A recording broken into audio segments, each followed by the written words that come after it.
Fear of the world.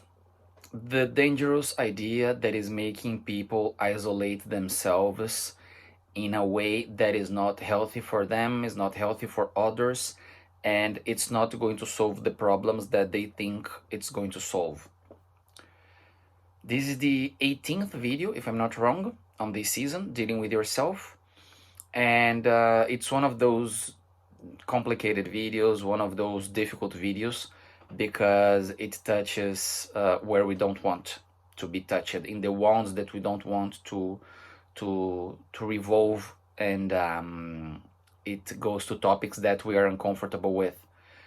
There is a tendency in the world we are living now that people who suffered a lot believe that the solution is the complete isolation, that the solution to their pains, to what they've been through, to the difficulties of life, is just to isolate and make their own stuff, take care of themselves in a selfish, individualistic, egoistic way that doesn't care about anyone else, and become prosperous like that.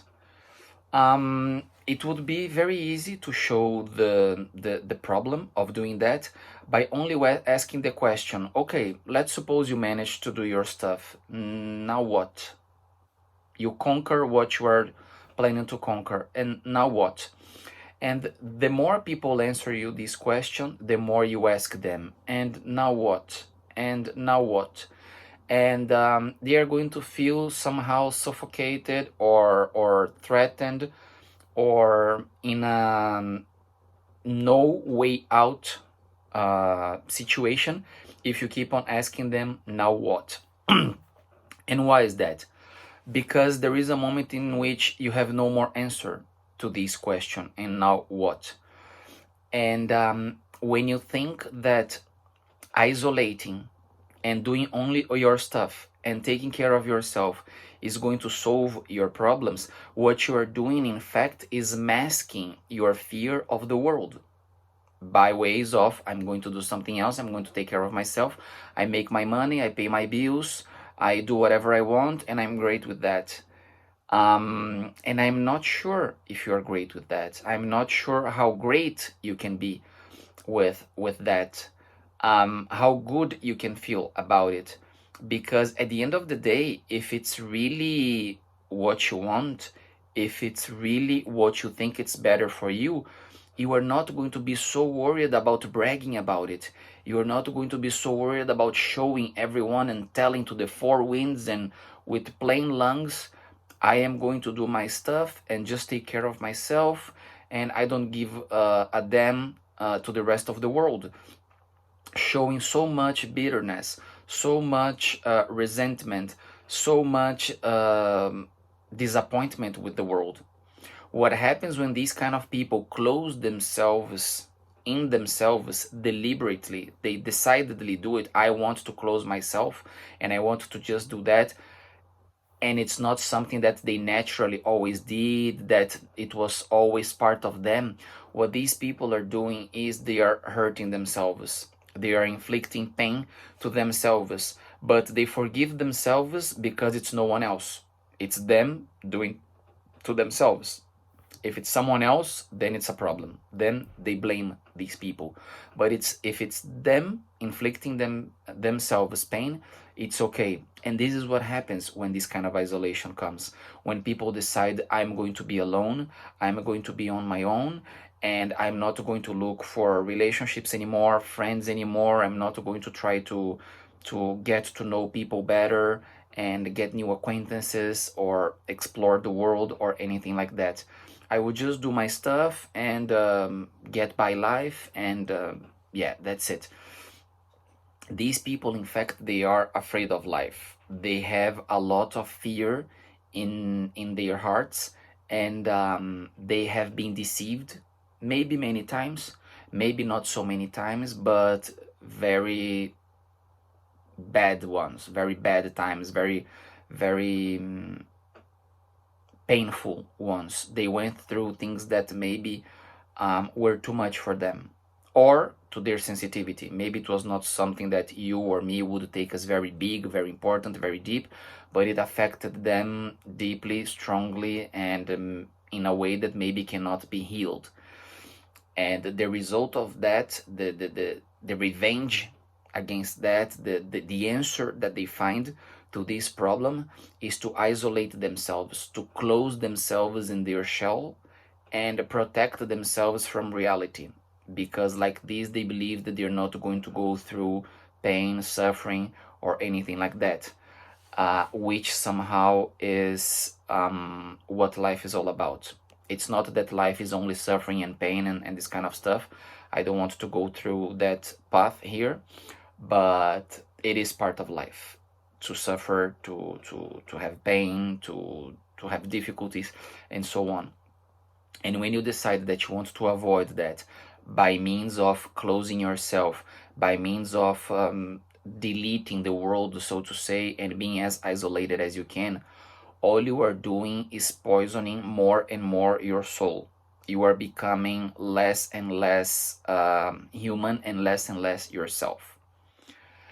Given that, let me tell you something. I'm not saying here that humans are social animals like the common sense says and like some philosophers have said. I don't think at all that humans are social animals. I don't think we were born to socialize. I believe in the conditions we have lived in the very beginning of our lives when the first humans were on Earth, dragged us, pushed us through collectivity, through getting together in order to survive. It was a matter of surviving and a matter of reproducing and staying on this planet, no, perpetuating the species, so to say.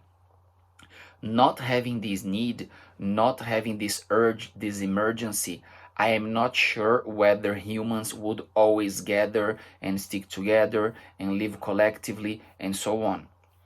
After millennia, after so many thousand years doing this, we got used to repeat this pattern, and it kind of became somehow natural for us to do that. I don't want to use that word, but there isn't another word that comes to my mind in the moment, because using natural will make you think that we were always like this, we were born like this, and there is no way to change it. I don't think so. I think this is a reflection of the way humans developed due to the urge they had to protect themselves from wild big animals, from bad weather, and so on. Above all, in times where men were basically moving from one place to the other, exploring, they weren't many, and they needed to protect themselves from so many adversities. Nowadays, we don't need that.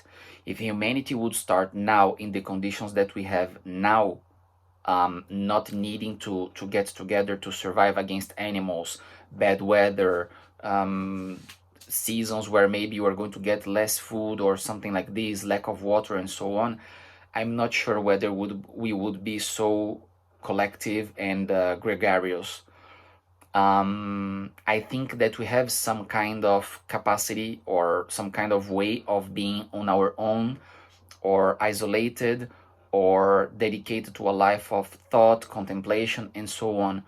But this is something that should come really in a spontaneous way, in a way through which you discover things in life, through which you get in contact with certain things that give you impulse to do that, and not as a reaction to disappointment, to suffering, to something bad that has happened to you. And this is what's happening to most of the people that choose this path nowadays. They believe that by not getting exposed to the world, by not going out there, by not interacting, they are going to diminish, they are going to reduce suffering, pain, danger, and possible disappointments in life. And the only thing that they are going to do is shrink, rot, become less and less, and reduce everything that they had, that they could do, that they could develop into something dry, poor, and deadly, and it's not going to make any good to them. I think that a much better way of dealing with life, I'm repeating this season very often because I think it's one of the formulas, so to say, to life, is to really try to strengthen yourself above all here and here. If you manage to strengthen yourself in these two areas, you are able to take much more than what you believed, and you are able to survive to many more situations, many more adverse situations than you ever believed. Before deciding to isolate yourself completely because you were disappointed by a couple people or because you went through certain things in life, ask yourself if you are not reducing life and its possibilities and everything you can do in the world to a few couple experiences that you have had that maybe do not represent the complete package of what life has to bring you. Okay? See you in the next one.